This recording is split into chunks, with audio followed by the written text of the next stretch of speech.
Have you ever walked away from a conversation thinking, hey, that conversation feels off? Like the other person was being polite to you, but something in their body language tells you they're not enjoying this conversation. Is this scene familiar to you? If yes, then this video is for you.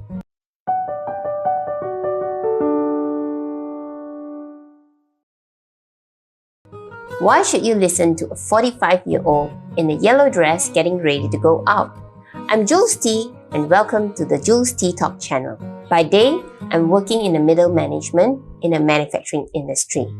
I've messed up for the past 20 years. I would like to share what I wish I knew so that you don't have to learn it the hard way. Here's the thing.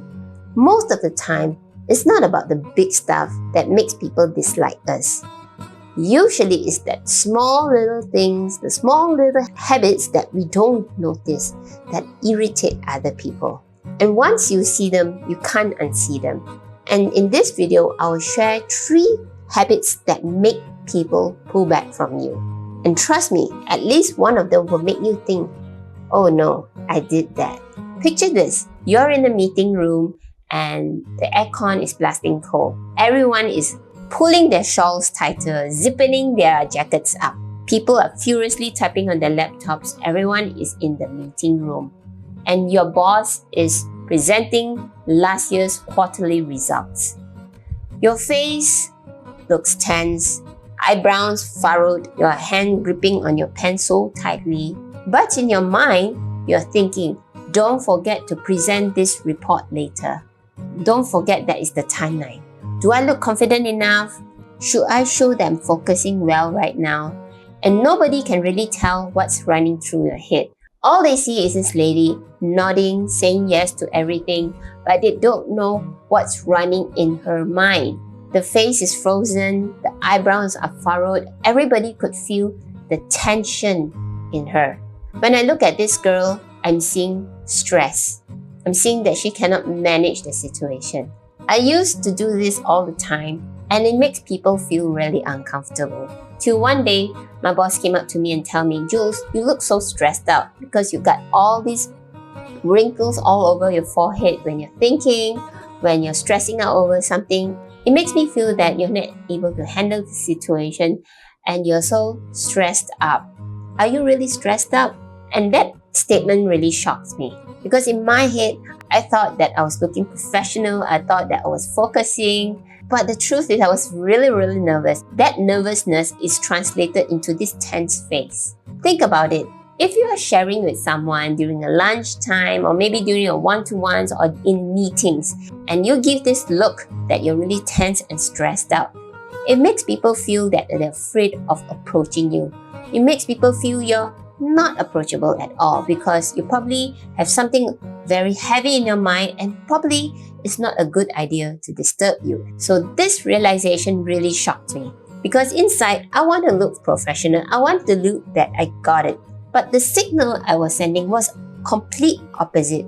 I was making people feel uncomfortable. I was making people feel tensed up. And I don't really realize that I was doing it until someone pointed out to me. Because it is not always that someone wants to be the bad guy to share with you this observation. Now I remind myself very often, remember to smile. Remember to make people feel calm. Remember, don't furrow or narrow your eyebrows because it looks fierce. It looks like you're really tense up. It makes you look completely non-approachable. This tiny shift of smiling changes the entire vibe of the conversation. It makes you look approachable because when your face looks like it's open, people will feel safe connecting with you. And when people feel safe, they will be able to connect with you. Habit number 2 is the one-up response. So here's the scene. You go to your office pantry in the early morning and you can see everyone busy making their own cup of coffee or making their own breakfast. And suddenly your colleague comes up to you and tells you, hey Jules, I had a really rough week this week. I stayed up so late working on this project. And before they even end the story, you chime in and said, well, my project is even worse.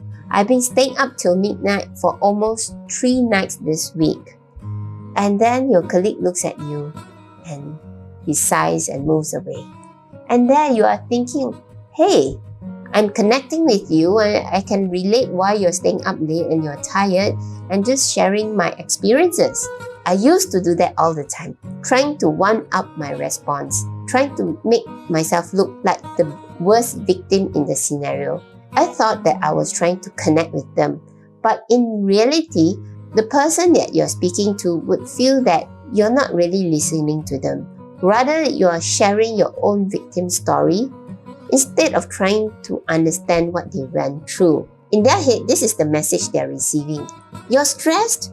I'm even more stressed. You don't have the right to be stressed because my case is worse. So that's the kind of message that they are hearing. When you try to one-up another person's story, what you're actually doing is you're making them feel small. You're making them feel that their situation is just a minor thing compared to yours. And when they feel that they are unheard, there's no point talking to you because you're always trying to one-up their response. They will eventually walk away. They will feel dismissed and they feel that there's no point talking to you because you're always a worse victim than them. They will stop sharing, they will shut down. The next time you see them, there's nothing much they want to share with you because they don't feel there's a point to it. What I learned from the entire experience is this. Connection is not about topping up someone else's story. It is coming from the holding space. So now I pause. I ask questions. I ask them things like, wow, that must be a really tough thing that you went through. How did you manage all of this? And that statement itself makes people feel valued, makes people feel validated. And when a person feels valued, they trust you even more. Habit number 3 is learning to listen. Picture this, you're in a meeting room and your colleague is sharing an idea for the project. And they were talking about the project timeline. So if we can finish this within 2 weeks and suddenly you just butt yourself into the conversation and whatever they're saying was cut short. And you start to say, exactly, that was what I was thinking and to do this we should, and you start to take over the conversation. The presenter was cut mid-sentence and it was difficult for the person to continue the presentation because their thought process was interrupted midway. They are looking at you in a different way. You are thinking to yourself, I must show that I'm contributing. I've got so many ideas. I have to say it before I forget. But to the presenters, they are looking at you in a different way. They are looking at you with a mindset that says, look at this girl.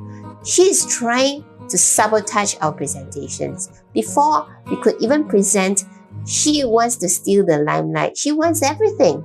So the next time, if she comes into the meeting, let's just keep quiet.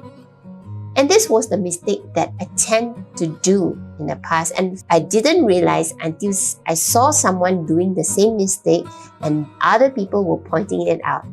Then only I realized that I was doing the same thing. And when that realization came in, I stopped myself now. Whenever I hear people speaking, I'll let them finish their sentences. I pause myself so that I can allow the audience to absorb what the presenter was saying. I start to acknowledge or rephrase what they have presented, which shows that I was listening to them. And from there on, I felt that things have started to change since, and people are forgiving. They started to pull me into conversations and they started to speak up more because they know that whatever they're saying, I'm listening.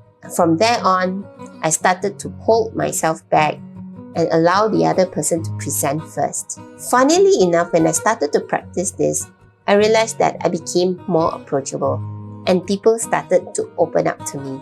So I didn't lose time. Basically, I gained back the trust from the presenters.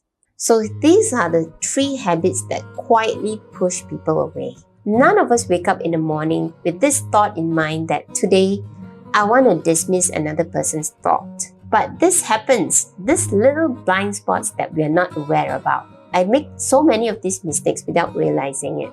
The good news is, once you catch this in yourself, you can label it and shift your mindset. And once you shift them, people don't hear your words. They feel your presence, being present in the conversation. And this is exactly what builds trust in conversations. So the next time you're in a meeting, in a one-to-one, in a conversation with someone, ask yourself, do you make the other person feel valued, feel heard, feel validated? Because at the end of the day, people will not remember what you said, but people will always remember how you make them feel. If this message resonated with you, remember to put in the comments which habits that you caught yourself doing. And if you want more practical ways to communicate with confidence, click subscribe, like. I'm Jules T. I'll see you in the next video.